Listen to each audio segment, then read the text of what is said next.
Let me just make this a little bit bigger. I got a whole bunch of writing on here. Hopefully it's not coming on the screen there. Once again, we get another reading from Mary Davis. This one is a personal one, and I offer it to you simply as she offered it. So there you go. First quote is from Dana Folds, from something called Allow. And Alex Ruppman, she is a poet. She's a practitioner of meditation and one particular kind of yoga, with which I'm not familiar. She says, when loss rips off the doors of the heart, or sadness veils your vision with despair, practice becomes simply bearing the truth. In the choice to let go of your known way of being, the whole world is revealed to your new eyes.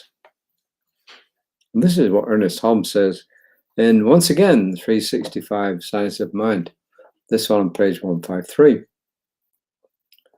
The surrender of everything we have and everything we are into the joy of its own self-expression.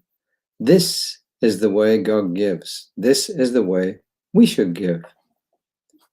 And this is a story about Mary's mother. The day my mother received her diagnosis, she knew exactly what it meant. She witnessed the slow, isolating journey as her mother, her brother, and her uncle became legally blind, losing their central vision to wet macular degeneration. Now, with the same condition, she could envision what lay ahead. No driving, no bird watching, no walking on the beach alone at sunrise, and the unthinkable, no reading books. Distraught, she returned home and got on her bike to clear her heart and her head. She rode through the neighborhood, tears streaming down her face. Then, in a vivid moment, with all of the passion and devotion her soul could offer, she said out loud, "Oh God, if you want my eyes, they're yours. I give them to you. Take my eyes." She surrendered and offered up her most precious possession. When we surrender our greatest challenges with radical trust and divine faith, we align with grace and make space for a higher plan in which all things are possible. And that's just what happened. Not only did the disease progression stop, but in a few months, the damage to Mom's eyes spontaneously repaired. Her doctor shook his head and called it a miracle. We do not have to bear the unbearable alone. By making an offering of impossible things, unfathomable pain, unfixable situations, we tap into the divine source of infinite peace and miracles, because each one of us is a shining ray of that divine source.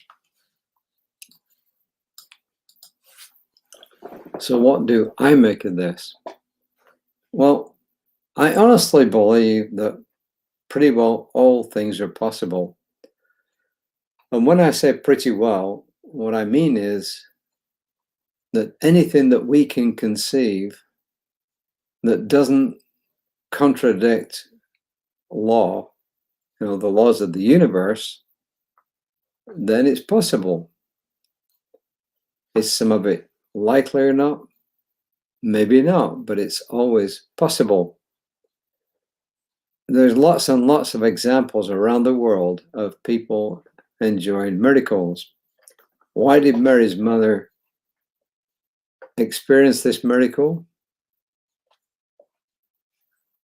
I mean, we'll never know the ultimate answer, but one thing I can say is that when she stopped focusing on the condition of her eyes and just opened herself up to possibilities, then the possibilities happened.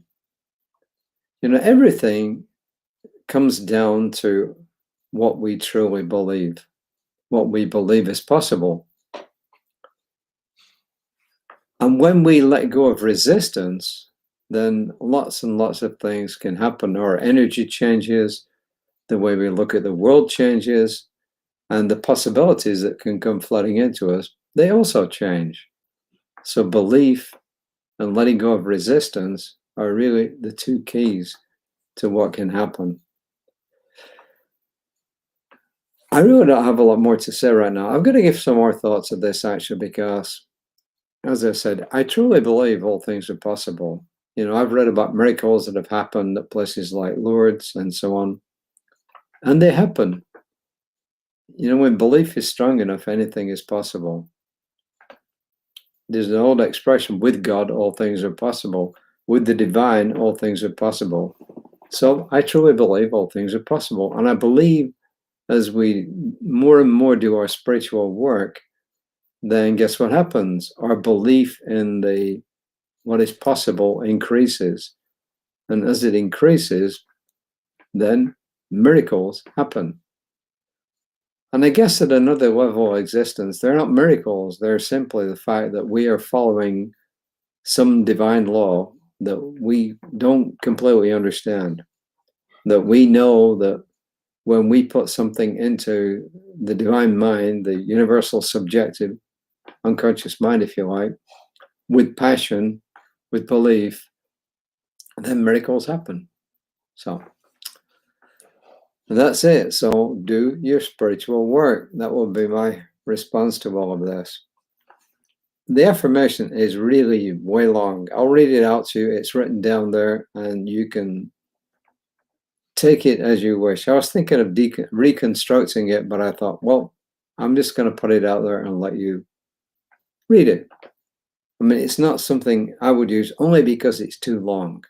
The moment I let go and make an offering of my heaviest burdens, I tap into the divine source of infinite peace, possibility, and miracles. I would say, the moments I let go and let God, all things are possible. The moments I let go and let God, all things are possible. That would be my affirmation.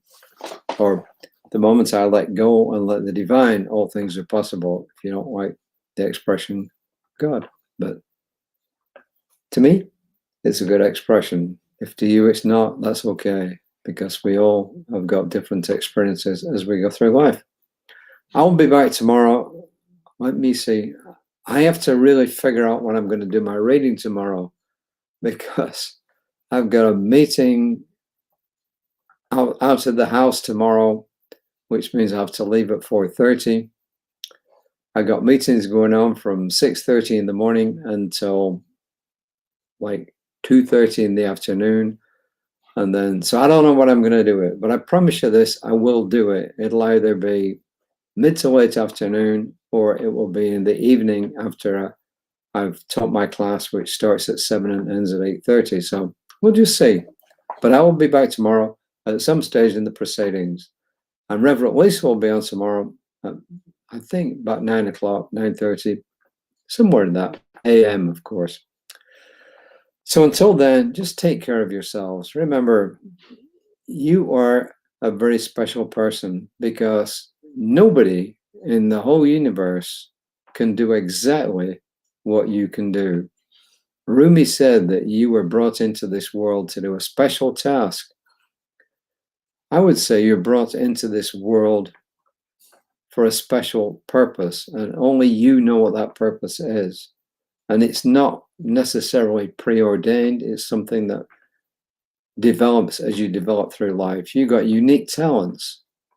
Every single one of us has unique talents. So use your talents. And if you like these messages, then pass them on, because not only does somebody else benefit, but when you give something to somebody, you benefit too. Whatever it is, whether it's money, information, advice that they ask for, or readings like this, it's all good, and it's all the divine. So until next time, namaste.